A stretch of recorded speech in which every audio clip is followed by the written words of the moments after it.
Считаю нужным заметить, что служба государственной безопасности – это стержневая структура, которая не должна быть опричной, не должна обслуживать власть имущих, а ставить сугубо на государственных интересах. Обладая информацией, способствовать злоупотреблению власти, начиная от изложения морально-этических норм нашего социума и до разбазаривания, распродажи наших земель. Уже в среднесрочной перспективе мы останемся без основных активов, больших участков земли, которых у нас и так немного, там первой, второй полосы.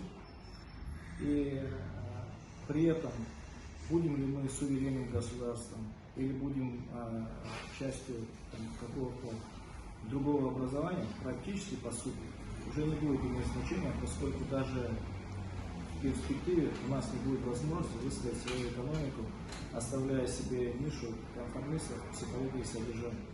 Это вот та участь и судьба, которую нам готовят. Касательно вопроса апартаментов, сложно не согласиться с выступающими ранее. Единственное, в завершении можно было, наверное, дополнить картину примером наглядным. По столице, по Сухуму, выстроен многоэтажный квартирный дом ЖК Апра на пересечении улицы Когони и Воронова.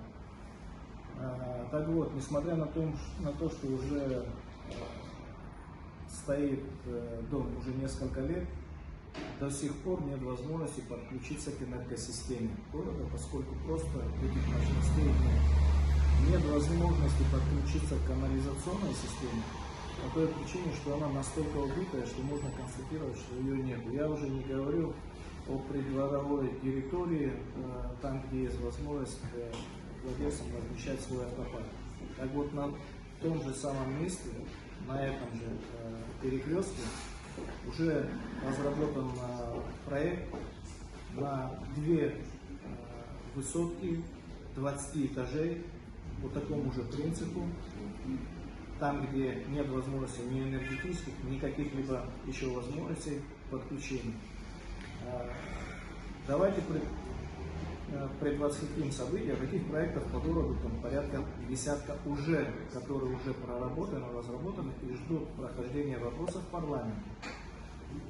Эти дома будут заселены. Людям что делать? Куда им? 20-ю школу своих детей вести, которые и так перегружены уже там в несколько смен работают. Какие детские сада, какие спортивные. Об этом никто не думает. То есть это, когда мы говорим о необходимости комплексной застройки, там, где к домам по стандарту, к площадям, квартирам, количеству обязательно привязываются все вышеперечисленные социальные эффекты. Этого вообще нет. Я не говорю о том, что к этим проектам надо привязывать, в том числе и вложение в энергосистему, в канализационную и во все остальное сопутствующую инфраструктуру. Тех условия должны выполниться. Мы об этом и говорим. Мы об этом и говорим. То есть по существу лоббисты, которые продвигают этот закон, они продают обман, который обязательно приведет к коллапсу. Но сами при этом они заработают, поскольку снимут свою прибыль на входе. А дальше трава не растет. И это настолько видно и очевидно, что мы не можем просто себе позволить пропустить этот проект в таком виде.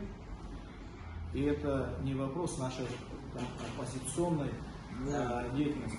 Отнюдь, чтобы было правильное понимание, чем мы руководствуемся. Спасибо.